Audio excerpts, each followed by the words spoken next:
Welcome, y'all, to Dropping Diamonds with AJ Andrews, where we dive headfirst into the world of softball.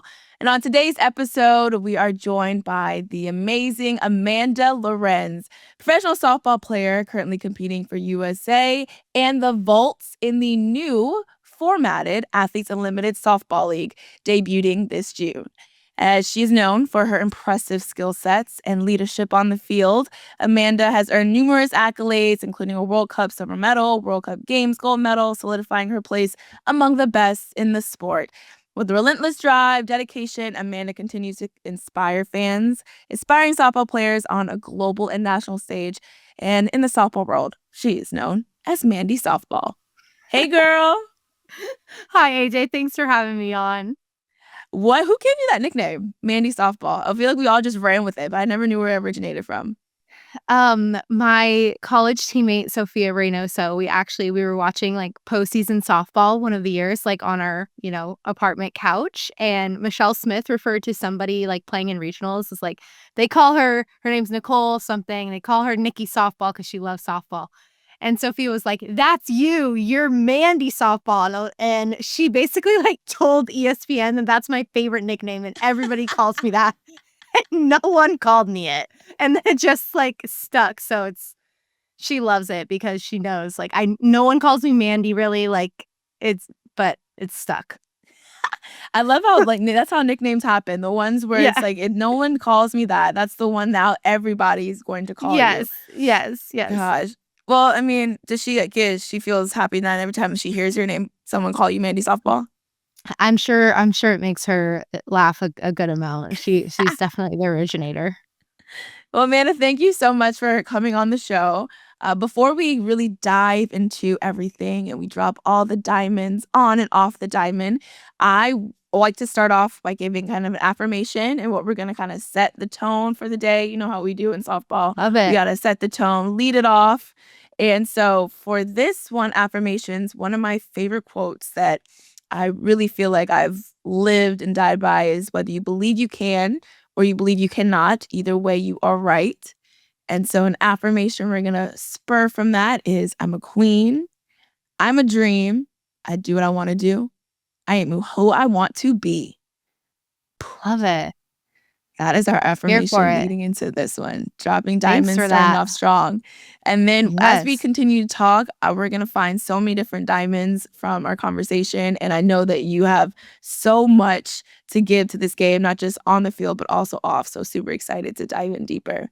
And before we continue to drop those, we got to shine bright like a diamond and continue to give you your flowers because you started professional softball in 2019, your second overall pick in the NPF draft, and then 2024 Athletes Unlimited champion, playing for the U.S. team, and you're also the Home Run Derby X home run champion for Major League Baseball.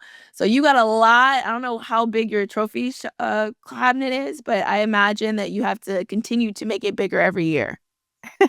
They're all just like in little corners of the house. I definitely don't have them. I don't have them displayed yet, but I do need to, especially before I have kids. That's a goal to like make sure they're out so they know like their mom was the cool one. Yes. That's definitely important. Like that's the goal, to have it up before I have kids. And it's like whenever if they decide to play sports, I just know you got this all from me. Actually, this is correct. All the athleticism. Correct. Mom's doing. Like I know Dad's coaching baseball. I know like he played baseball as well, but no, just know it's all from me. Right. Exactly. Yeah. All. Yes. That's absolutely what I would be doing as well. We have do a comparison, and I'll maybe even buy some fake trophies too if whoever I decide to marry has more than me. Yes. But we'll get to that when we get to that because definitely not there yet. Love it. Well, Amanda, your journey to softball is so fun. We're watching so many different videos of you talk about how softball is something where you took this like hyper young kid, gave her an outlet to be able to go out and form these friendships, and then also perform this natural talent and ability to display across the entire world. What made that young 5-year-old fall in love with the game? Yeah, I really don't know. I like say all the time that, I'm sure you've heard that, like you say this as well, like we're much more than just softball players, right? Like feel like that's said a lot with female athletes in general, but I feel like God made me a softball player. Like I just like fully identify it and for a lot of like the good things, right? Like I just really feel like growing up, I didn't really fit in until I was on the softball field. Like I really felt, my most authentic self on the field and like having a positive outlet to compete because everything was a competition. So I think when my parents put me in softball, it was like, oh, okay, like this is definitely where I can thrive and not be worried about, XYZ. But I've always just loved the game. Was there one moment? Because whenever I get asked a question of, I just played so many different sports when I was younger, and it was a why softball? And I just remember the moment when I made a diving catch in my little league team. So I was probably 11 years old at the time. And I'm from Florida. And so like it just gets really dewy, playing in Gainesville. It gets really dewy sometimes in the morning, wet grass. Made a diving catch and like I just slid really, really far. And in my mind, I'm like, oh, this is like a slip and slide. Like that was my introduction to sliding. Kids are nervous sometimes to dive nowadays. Well, mine was, it turned into a slip and slide. So I got excited every time I got to dive. And to me, softball was like, oh, this is fun. There wasn't really the basketball, and I ran track and I played soccer. I didn't really have an opportunity to, just dive on the grass at will in any other sport. And so to me, that was what I feel like was really what made me attached to the game. Was there one moment for you that made you say that, oh, I feel like God made me a softball player because of this? I love that. I don't know that I have a specific moment, but I did play soccer growing up, and it started to try to do travel softball and travel soccer. And it came to like a thing of like, okay, this is definitely too much. Like it'd probably be better just to choose one. And it was an easy choice. Like there definitely wasn't like, oh, but I really like now, oh, I don't have to run as much anymore. Perfect. Like that's actually perfect. I'm just worried about hitting the ball and try to hit it as far as possible so I don't need to run as much. So that was probably the moment, just knowing like I loved softball. It was like I knew I didn't see my life without it. I think from an early age, I was like, I want to do this forever. Oh, I love that. What was your favorite cheer when you were little? Oh my gosh. You can tap into the memory bank. Gosh, what's the one that's like 7 feet wide, 6 feet under? When we hit the ball, it sounds like thunder, thunder, thunder, thunderation. We're the best team in the nation. Oh yeah! Wow, yeah, that was a good one. Thought about that one. Yeah, that felt good to get out. Yeah, it's like riding a bike. Mine was pitcher's gonna walk, or just like daddy taught her. I don't know. We just thought we had so much attitude. Like we were like really telling them with that love one. It. Yes. Love that one. What, from your journey from playing 5 to you're on the OC Bat Busters, right? And then your journey to being recruited and ultimately signing with the Florida Gators. What did that look like? How did you know that Florida was the team for you? So I'm a Southern California girl, grew up about maybe 40 miles from UCLA. So I loved UCLA growing up. Like UCLA was always my dream. I remember just thinking I was going to arrive day one of freshman year and they would just know I'm on the team. Like I had no idea that there was like a recruiting process. I didn't know really what entailed it, but I was like, from an early age, I was determined to like play at UCLA. And just going through the recruiting process, my parents were very adamant about checking out other schools and, taking my time. I was really young, so it was like I had plenty of time to decide. And after my first phone call with Coach Walton, we just really clicked. Like he reminded me a lot of my coach with the Bat Busters, Mike Stith. I just felt like we clicked and he understood me and my goals. And then after my visit to Florida, I was like, wow, like this is definitely the place I want to be. Like I had no idea about the SEC and how crazy it was and didn't really understand it. And shortly after, when people were like, you get it. Also, like I bleed orange and blue, or I bleed purple and gold. I was like, these people are crazy. Like it's a little too much, right? But then you get there and you're like, now that's me, right? I'm like so the craziest loyal Gator fan of all time.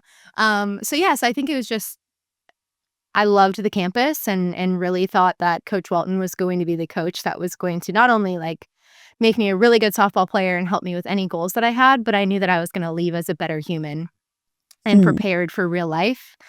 And yeah, like so thankful because I was so young, like looking back, like so young making such a huge decision. And it ended up being like more than I could have ever dreamed of. How old were you when you started talking to them? I committed December of my freshman year. So I think I was 14. Like, Wow.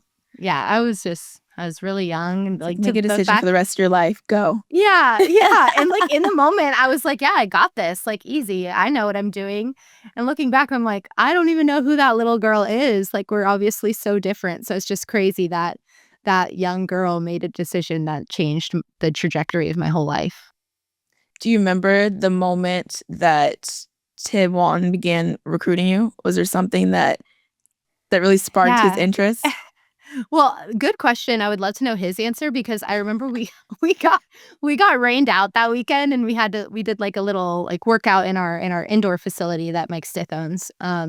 And I remember like feeling like I did horrible. Like I was like, I just did Mm, so bad. And for some reason, I mean, I didn't even want to go to Florida. I don't know why. Like seeing Coach Walton there, I was like trying really hard to do yeah. well. I remember getting, and I lived pretty far from Orange County, so our commute was a few hours in the car back after games and practices. I remember I cried for like the first hour, like thinking how awful I did at this workout. And that was it. Like he always says like the girl in the pink Nikes. Like I had these like pink. I've always been a pink girl. So like these pink shoes at the indoor, like the only one wearing pink. And it's just funny that like whatever I did sparked something, but in my mind it was like definitely not good enough. So I'm not sure what I did because in my mind I had a horrible day. Okay, we gotta ask him then. I'm so curious as to what it is. It had to have been, I don't know, that maybe it was the shoes. The Yeah. shoes, the smile. You know what? If you can't dazzle them with your ability, at least like make sure you're put together, right? Like Awesome. that's That's my motto. That's my motto. I'm gonna distract you with an outfit, if anything. We'll figure it out. I mean, I pink, love it. that's even something you said when I was reading the article that MLB I wrote about you after you won Home Run Derby X. You said, look, you're going to come out there with some flash, my pink shoes. So you're going to see a lot of sparkle and, a lot of home runs. By the way, Yes. you're going to get a show either way. Yes. Has that I always love been it. something that you have felt about yourself? Like, I'm going to go out and put a show? Or is there a moment when you kind of had to come into your own throughout your process and career? I think when I was younger and didn't quite fit in with all the other girls in school, I was like trying to, try out other outfits and other things. And my mom's like, you can still like wear a skirt. I went to a private school at this time. She's like, you can still wear your skirt and play sports with the boys. And you can wear your pink shoes and play sports with the boys. You can wear whatever you want, but you know that you can do that, right? And I was like, oh, really? Like, okay. Like, so I can go play basketball with the boys and beat them in races, still wearing my skirt and my pink shoes. And so I did. So just as like growing up, I just realized like, okay, if I love pink, like I can still incorporate that. And obviously like being with Adidas now, they surprised me with like these hot pink turfs for last season. And I just loved them. I was like, these are so me. They're so out there. And then just showing girls like we can be girly while still being really freaking good at what we do and strong and still beating boys at recess. It doesn't matter what color we have on, we can still show them up. Period. Girl, you can still beat all the boys and look good at the same Yes. time, look cute at the same Yes. time. That's been Yes. something that I think all young girls, all women in general need to know at literally every phase of life. We don't have to Yes. change ourselves in any capacity in order to meet and or beat the men that we have to compete against within our careers. Totally. When you went to Florida and throughout that recruiting process, you talk about you left feeling like you didn't do well. And then you get a letter from Coach Walton, I imagine, a couple weeks later? At that time, I was too young to receive any 14. contact. So yeah. So my travel ball coach was like, hey, Coach Walton was interested. Like, you should give him a call. And so at that time, it was like kind of the ball was in our court to reach out.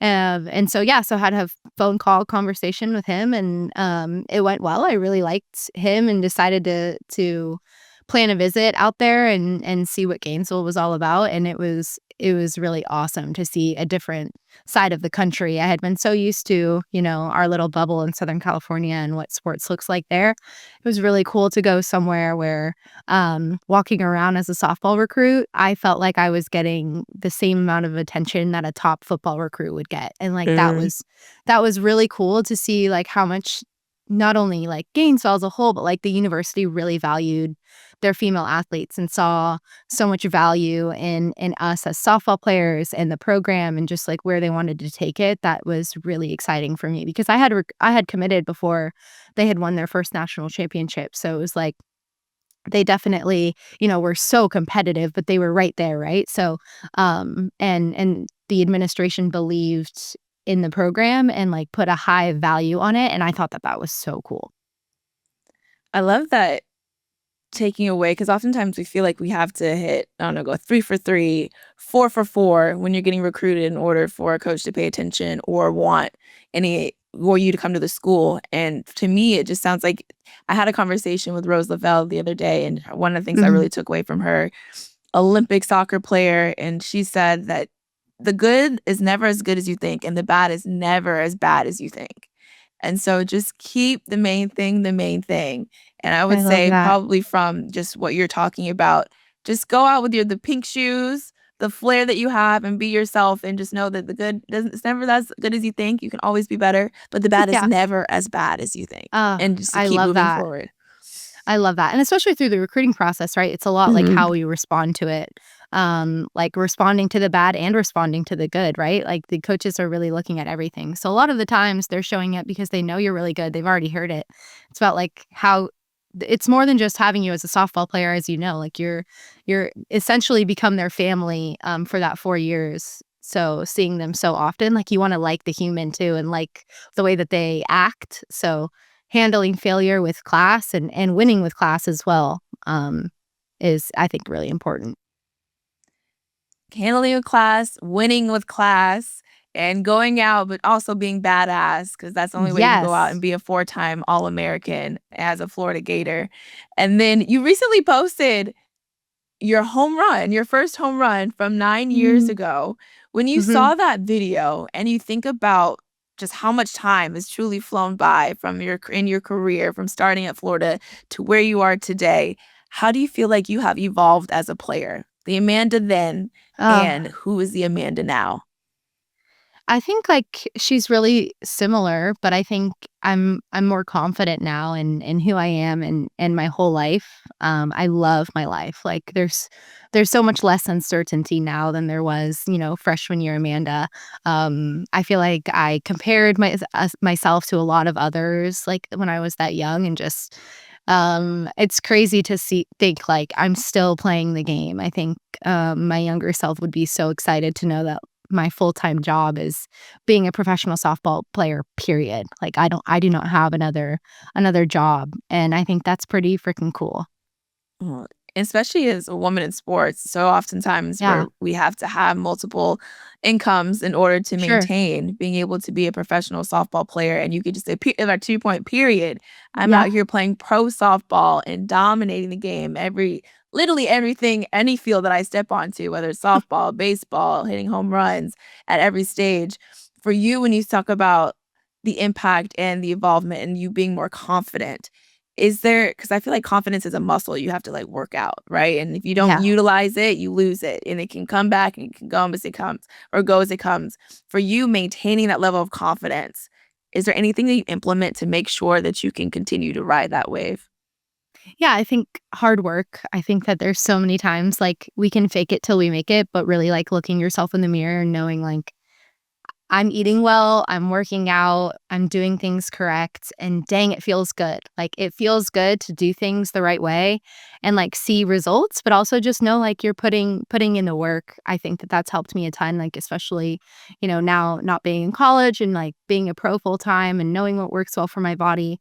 Like, I know how to perform at my best, and I know what to do. I know X, Y, and Z to attack, and so if I don't attack X, Y, and Z, it's really easy to not feel confident, but when I do the things that I know work, then it's easy to stay confident. And also, like you said, like not ride the wave. We can ride the wave of just what being a softball player is. Like, unfortunately, it's a game of failure. But just because I'm riding this wave of doing well and not doing well, it doesn't mean my confidence should dip or rise. It should still be this steady slope, right? So I've tried to really buy into that, especially probably the last like 2-3 years, and I've definitely felt the best that I've ever felt because of it. Is there one moment you can think of, whether it be college or pro ball, where you felt like your confidence was struggling a little bit and you finally found, like, the moment when you found yourself again? Yeah, I think that it probably is my senior year of high school. My whole life, like, I dreamed of playing at UCLA and playing for Team USA. That was like it to me. And had just been really gifted where I didn't experience a lot of adversity. And my senior year, I had tried out for the junior national team and I didn't make it. And that was like my first time being told, like, you're not good enough. And it was really hard for me. Just like I had felt like I worked so hard, and when it didn't happen, I remember feeling, like, really broken, like, "Why am I working so hard if it's not good enough?" Uh, So it's like, "Oh, okay, well, then I don't need to go on my runs that I've been doing. I don't need to hit on my own. I can just show up, like, what's the point anyway?" And it took a little bit. It took my travel ball coach. I showed up to practice one day, and he pulled me aside, and he's like, "I don't know who this is, but this is not you, so you need to get over it. Like, it's time to turn the page, and if you are continuing to play this game for other people's validation, like, you are a way mm, different human than I thought you were. Like, you play because you love the game and you love competing and you love winning, you love doing it with your teammates. You're not doing it for these other people to write your name on a piece of paper." And I was like, "Oh, you're right. Like, thank you. I needed that." Like, I think he tried to, like, tried to have me just work through it on my own, but him saying that to me, like, totally flipped the page of, like, this game is so much bigger to me than just these goals or these dreams, and while they're so important, it doesn't affect, like you say, the good is never as good and the bad is never as bad, so, like, maybe it wasn't even as good as I thought it was going to be, you know what I mean? Like, it's all a part of God's plan, but I'd say, like, that was a big moment for me in my career of, like, being told no for the first time and then finally flipping the page and getting my love for the game back, getting my confidence back. mm. I really like how you talked about get over it. Yeah.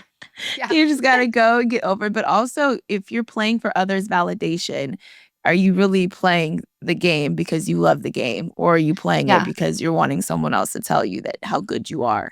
And totally. ultimately, especially in this day and age with social media, if we're waiting for validation, we're gonna have just as much good as we're gonna have bad. So as Mhm. much as you attach yourself to the good, you're gonna attach yourself as much the same to the bad, and it's only gonna continue to pull you down. And you Yeah. talk about when you're here and you're playing as who you are and the confidence and the pink shoes and the impact that you've been able to have on softball and women's sports in general.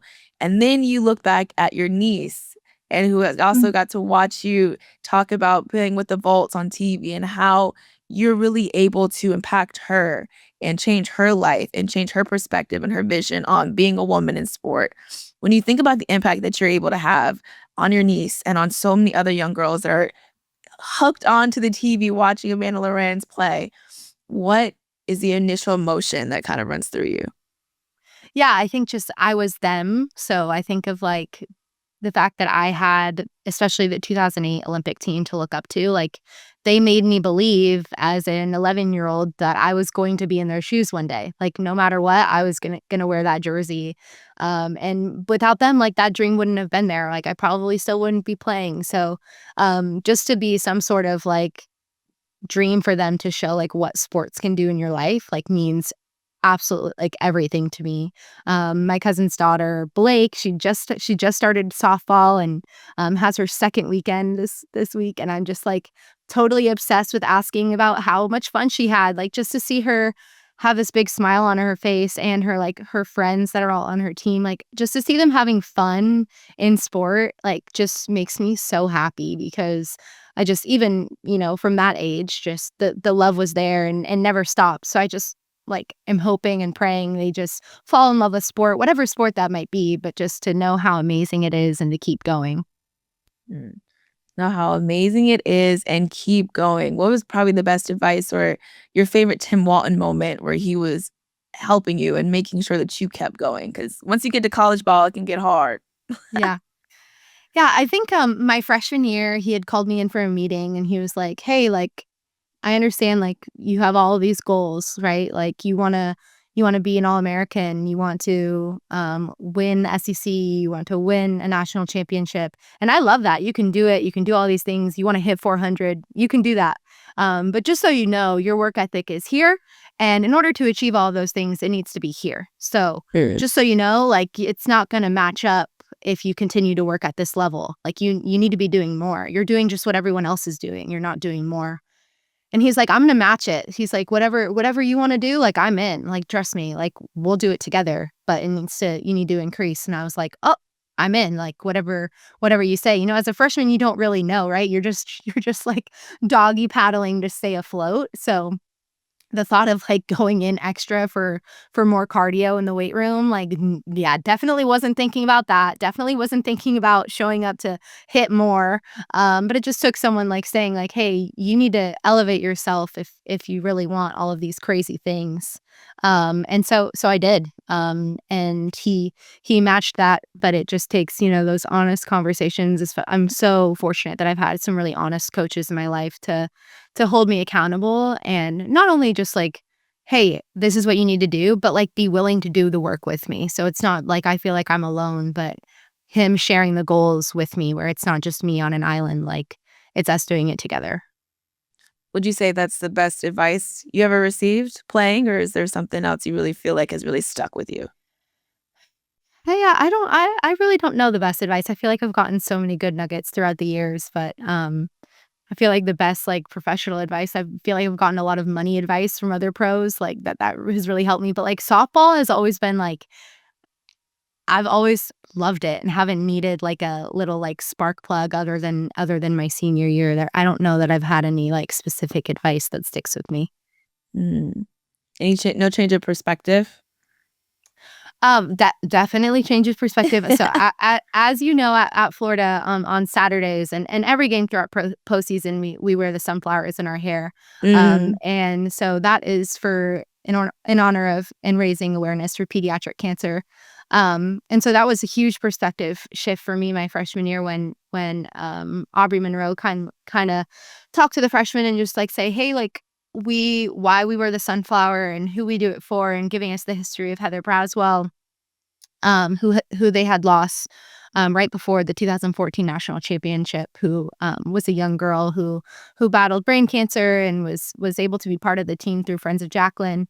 And so just having the perspective of, like, we volunteered a lot at our hospital on campus called Shands, meeting with these kids and just seeing, like, their faces and how much joy it brought them when we were able to, like, make visits and stuff, and knowing, like, playing collegiate softball was not gonna be in the cards for a lot of these kids, right? Just with the cards that they have been dealt. And then my senior year, we were ready to adopt another adoptee through Friends of Jacqueline, so we had, adopted Hartley Georges. And I was kind of heading the relationship there of, her, like, with the program, so I spent, a lot of time with Hartley, whether that's on FaceTime or texting or, I was in the hospital with her when she received some chemo, and it rocked my world of just seeing what this family was going through, and then, coming out on the other side when she was healthy and, able to attend some games, like, the smile that she would greet me with when I was coming in the dugout, whether I just struck out or hit a home run or had a big moment, was exactly the same. Like, she loved me because of our relationship and how I made her feel. It wasn't because I was getting a big hit for the Gators. Like, she still was so excited to see me and, like, have that relationship. So that perspective truly changed my whole life of just, there's a lot harder things that we're gonna have to tackle in this life than softball. So it's just a game, although it's our life and we care, and that's, being passionate is great. It's also just a game, and the world keeps spinning around. There's a lot harder things that we're gonna have to go through. So being being involved with Friends of Jacqueline and my relationship with Hartley and her whole family has changed my life forever. Wow. There's so many things bigger than the game, and so much. I'm so happy that she's able to overcome that, and so she's healthy now still. Healthy and beautiful and strong. Oh God. Yeah. For you, when you have that change of perspective and you realize that there's just so much more to this, to me, it would seem as if it would make the game feel more free, or like the pressures would release a little bit more. For you, when you think about the things that you've overcome, whether it's softball or beyond, what do you look back and you say, this is the biggest mental overcoming that I've had, or physical overcoming that has placed me to be where I am today and have the perspectives that I have today? Oh, I mean, I think like my relationship with Hartley was huge in my perspective. I think being away from I'm from California, so being in Florida for my whole career and just like missing my family, my boyfriend at the time, husband now, went to school in California. So just like being away from my family, I value family time like on a different level now, of just every time I see them, it feels very intentional. But I don't know that I've had like a huge mental block yet. I'm sure God's gonna throw me one at some point in my life, but I've been extremely blessed of just loving every phase of my life, truly. Loving every phase, moving into a new phase where you're making you're a wife, and then you're making beautiful sourdough breads that look like literally the best thing since sliced bread. Like the way they come out so gorgeous out of the oven. Talking about like work-life balance. You're now married to Griffin, who was your boyfriend, now your husband. So years upon years of cultivating that relationship. And what does that dynamic look like, as he is assistant coach at Clemson, you're still playing professional softball? How are you guys able to really make sure that everything we talk about, everything's good? We ride the good and the bad. Make sure you ride those waves. Yeah, I was on another call with some one of my strength coaches from Florida. He has a strength coach class, like he teaches, and they were asking like about work-life balance, and I was like, if you work in college athletics, there is no work-life balance. Like I hope you know that, but it's in the most beautiful way. Like obviously I really understand his schedule and what it means like to be great and how much time you need to spend at it. So I completely support it, but we're incredibly blessed that he works for a head coach that really values family. So like tonight we have a big family dinner at the facility. They do a big family dinner before every home series, and it includes the whole team, the whole staff, and staff family. So we all have a big nice meal together before entering a big series. So definitely thankful that we sneak in time whenever we can get it. But for both of us, like some couples, they like to like talk about things and talk about, struggles if you go over 3, or you like to never talk about it again. But we both have been obsessed our whole lives. So I'm so thankful that I've always had I've had a partner that when I've had bad games, I've had someone that I can talk it through immediately and get actual advice on how to fix it and make it better, not someone just to coddle me and say, oh, it's going to be okay, but like really dissect like how can we flip the script and get better.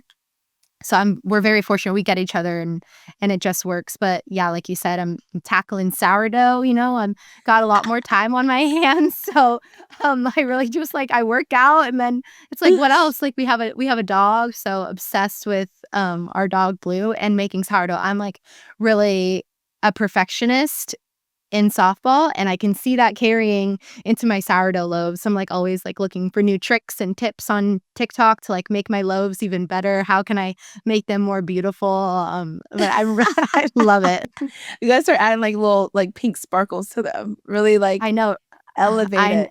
I know, but I'm in my like dye-free era too. So it's like you have to like look at it's like I've seen people are trying to use like the dye-free sprinkles, and then they just melt and it looks like yellow nothingness. I'm really trying it all and looking into all of it. What would you say, Griffin, since you guys have all the conversations, what's probably his favorite play of yours? Or if you were to sit and talk about, oh no, this one time Amanda did this, what does he bring up? I don't know. I don't know if he'll ever give me defensive props, honestly. But probably like was so fortunate to make it to the World Series 3 times during my career, and he was able to attend each time. And I think like just, we've been together since we were 15 and we're best friends before that. So definitely have a long history. But my favorite moment of like him being supportive was him being at my first Women's College World Series. I hit that double. It turned into me being on third to tie the game in the 12th inning against Oklahoma in the national championship. And after that game, he was like, when I walked into the stadium and like saw all the people, he's like, I literally like teared up, like looking like you're playing on this level. And like he's definitely not an emotional guy. So that like meant a lot to me just to like know. I mean, we were so young still, but for him to just like, I've always never questioned the level that he's understood me. And like he always knows like that was always my dream to be there. And so to feel like your partner or your spouse like understands you to that level is really cool and really validating to feel like it was not just my moment, but our moment too. So I always think about that, just how special that is to me. Oh, it's not my moment, but our moment. Do you have any other moments outside of just with Griffin where you really stick with you throughout your softball career that you always look back to when people ask you your favorite memory, favorite moment? What comes to mind? That is probably that moment of Really? tying the game. Yeah, tying the game against Oklahoma in the national championship. It was 2 outs. Paige Lowry just came in. She was throwing like 70 miles an hour. Yeah. I remember right before she had come in, Jamie Hoover, my teammate at the time, she had struck out and I gave her a high five. I looked at her and I was like, I got you. Like, I have your back here. Like, we're fine. And I fully believed it. I fully believed it until I saw that first pitch from Paige Lowry and it looked like 80 miles per hour.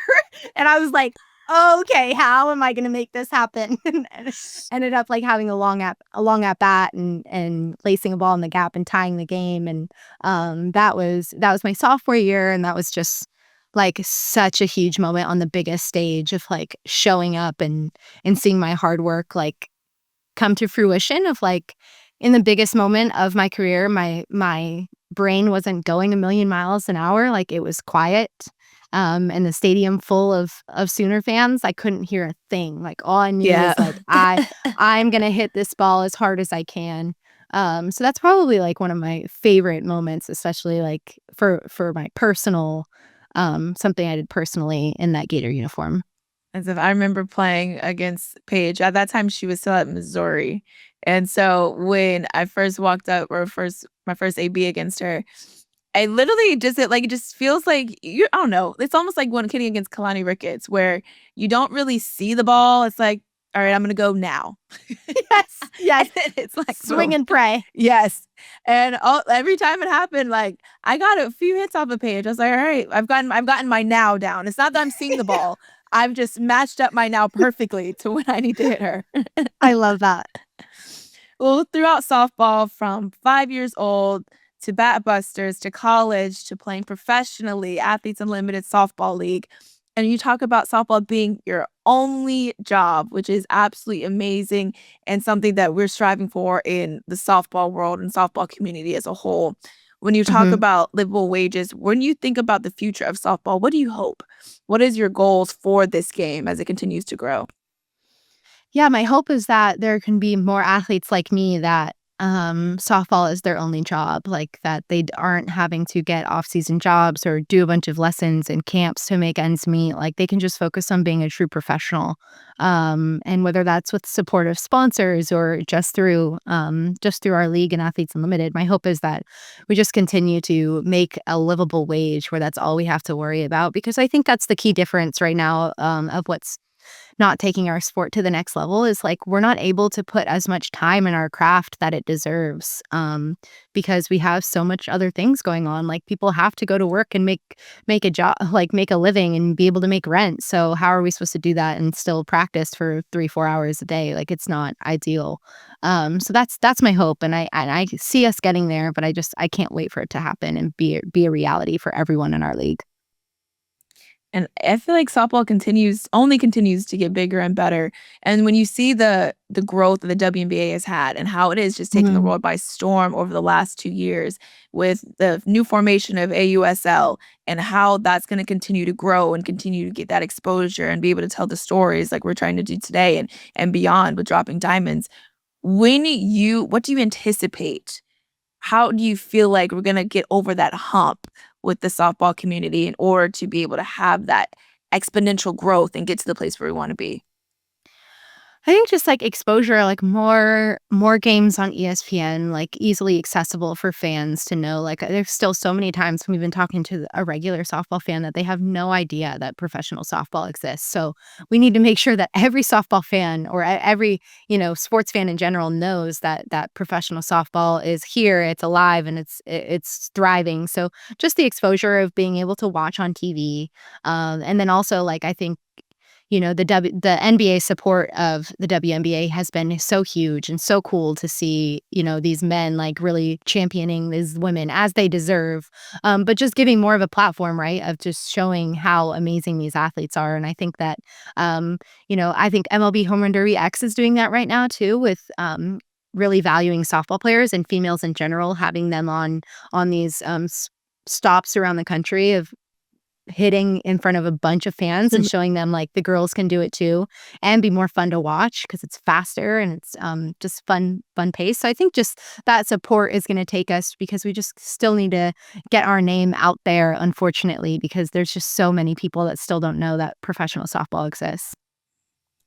You got to keep pushing, keep the main thing. Maybe more people wear pink cleats. We just gotta pull out all the stops. Yeah. Okay, we're going to go into a little bit of rapid fire real quick before we keep moving to our next segment. So this is all super fast, whatever comes to your mind. You ready? Ready. Okay. Favorite walk-up song? Let's Get It Started, Black Eyed Peas. Oh, yeah. Yeah. Do you have a softball role model? Jenny Finch. So do you want to be a pitcher when you were younger too? Like for a hot second, but I think it was like the pink glitter headbands and she was just so kind. I think that's really what it was. Yeah, I forgot like the death of the bows. Yes. You don't see people wearing bows or ribbons anymore. Remember it was like the bigger the bow, the better at one point? Yes. Yeah. Those were the days. Is there a skill you are working to be better at? My sourdough game, if that counts, or if you're talking about softball, then speed. Okay, both. Yeah. Speed and sourdough. The S's. Yes. Yes.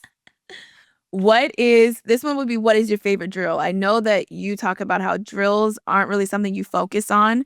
So when you feel like you've lost your rhythm in a game, what is something that you do to get that back? The tee. I love the tee. So I just hit a bunch off of the tee, set my swing. That's how I set my swing every single day. And if I have issues, then I always go back to the tee. Back to the tee. No specific drill. You're just hitting, trying to get that feel back. Just hitting inside, outside, middle, high tee, low tee, just working all locations. Love it. If you had to choose one city to play in forever, which would it be? Gainesville, Florida. Good old Gainesville. Easy. How do you get pumped up and get ready for game day? Oh, I love to get a nice cup of coffee and laugh with my teammates. Do you have any superstitions? Yes, I put like my socks on the same way. If I did well, then the hair will stay exactly the same. I usually wear the same I'm always washing my stuff. I'm not like a dirty clothes wearer, but I will wear the same stuff. Okay. So, but just for clarification, even if always it looks washed. The same, it was washed the night before? Always. Okay. Going into our no-fly zone segment, because as outfielders, we know how important it is to turn the outfield into a no-fly zone. You made some amazing diving catches in your career. And when you think about it, out being in the grass, I always say the outfield, we're like the Beyoncés, like we just run the world. And the field is our oyster. We see everything. We take control. When you think of your favorite play you've made in the outfield, what is it? In college, it wasn't a home run, but it was like a foul ball home run. So I like did my not very high leap and caught it like over the fence and brought it back in. I remember being like so shocked that I did it because unlike you and Aaliyah, I'm not a big jumper, not really diving far and making those incredible catches. I just try to be like solid over there. So that was probably my favorite one, like being shocked that like I did it and got up enough to catch it. I love, especially when you don't know if you caught it or not, and you're like, please, please, please, please, please, please. Yes. Totally had that moment. I was like, oh, I got it. What do you feel like is the key to making a great play in the outfield? Your first step and not giving up on the ball. When you say not giving up on the ball, what do you mean? Sometimes it's ugly. Like if you take a wrong step, like you might have to add like a little bit of lean. But sometimes when it's like you feel like you're a little bit off, it's easy to just like shut it down and worry about getting it in. But like don't give up. If it's still in the air, you can still catch it. Still in the air, you can still catch it. I love that. What would you say is your mentality when you step out on the field every time? What's the go-to? Just having my pitchers back. Okay. And that, whatever that looks like, to have your pitchers just back. Like defensively, all I'm thinking about is having her back. Like if she misses a spot or if she doesn't, and it's in my general direction, I want to be that last line of defense. Having your pitchers back. I used to always tell people, it's like, listen, I'm not a pitcher, but if I had great outfielders, I would say I would probably be a pitcher's favorite player. Like, I'm a pitcher's best friend. I'm going to do what I can do to make sure that those balls, any mistake you made is going to look like you did it on purpose to try to get me on SportsCenter. That's what we're going to do. Yeah. Yes. Well, we know softball is a game of failure, and without great failure, there will not be great success. And so I feel as athletes, we try to avoid it as much as we can, but it is inevitable. And so for you, what would you say has been your favorite failure that has ultimately led to some of your greatest success?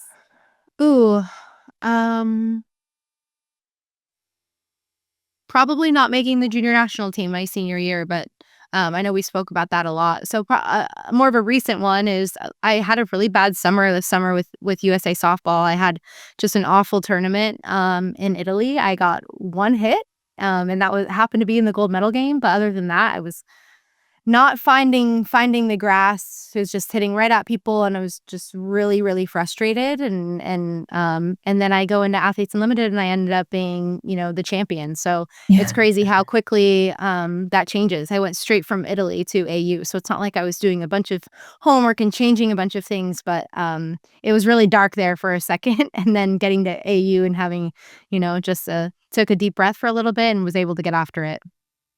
What do you, when you take a look at that and you self-reflect, what do you feel like is the lesson in that moment? Like you're just one swing away from your luck changing. I think you don't even have to do so much different, but just one swing away from something good can start a new streak. One swing away from something good. Oh, I love our saying. I utilize this in every aspect of my life, but it just takes one. And it's whether, it's that one hit or that one moment or that one interaction, that one meeting. It's so funny how that saying that I feel like we have used time and time again in softball has really become like a motto within my day-to-day life, even outside of the game. Do you feel like there's anything that, are corny or things that we say in softball that you feel like is really kind of a part of you in life?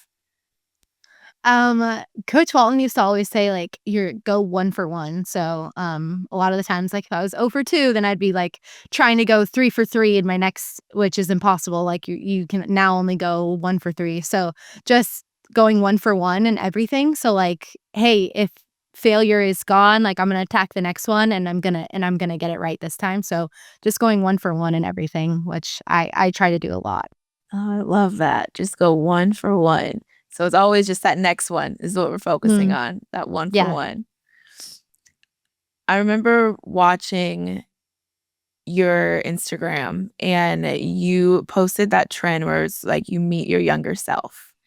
And you met your younger self for coffee, and those made me so emotional watching those on TikTok. Oh my God. And the amount of hours I spend crying for strangers on TikTok is actually same. Probably should be talking to somebody about that. But same. And with that trend, I just feel like it's so powerful because us as humans, athletes or other, like we're all on this journey to heal our younger selves and to continue to be better human beings and learn from just life. And when you think back to your experience and when you said you met with her and she told me she's going to play softball in college and her dream is to play for Team USA, and you said, I smiled and said she's going to have the time of her life, because it's like this knowing that you've achieved that this is happening. And when you think about the evolvement and life and how these dreams are realized, and you can really sit back and just smile at that little girl and be like, you did it. We're tearing up now. I'm such a baby. No, but it's so real. And the emotions that you had creating that, and you think about those dreams are realized. When you're tearing up now, why? Like, what are the thoughts that are going through your mind or the emotions you're feeling? Gosh, I just think, like you said, like, it's just so cool that it happened. Like, I think of the dreams that I had as a young girl and thinking, like, the odds of all of this that's going to happen, they're pretty slim, right? But in my mind, it was like, no doubt, I'm doing all of it. I just, like, no wonder, like, I was so misunderstood by so many people and so many friends, like, and didn't really feel like I fit in, was because I was this crazy person with these crazy dreams. So, like, they were going out and doing all these things, and I was like, no, I'm not doing that. I have no interest in that. And now, like, just like to know that it ended up being like better than I could have ever imagined. Like, I'm so fulfilled in my life. Like, I've loved every step of it all. And like my younger self would just be over the moon to know that, like, this is what the sport has done for me. Like, it's just incredible. It's incredible. And I'm so thankful. If that young Amanda was sitting across from you right now and said, what am I going to be most proud of myself in 10 years? What would you say? Your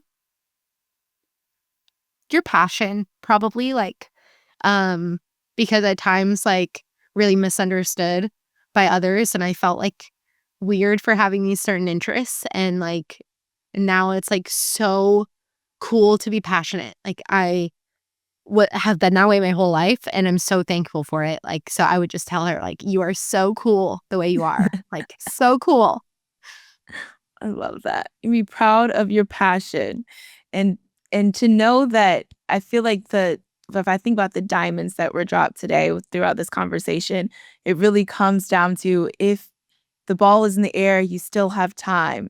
And I feel like we can really sum that up into a powerful saying of, when you think about your younger self, of, if you're still breathing, your goals can still be achieved. The ball, if it's in the air, you still have time. The things that you set out for, you wake up the next day, you can still make it happen.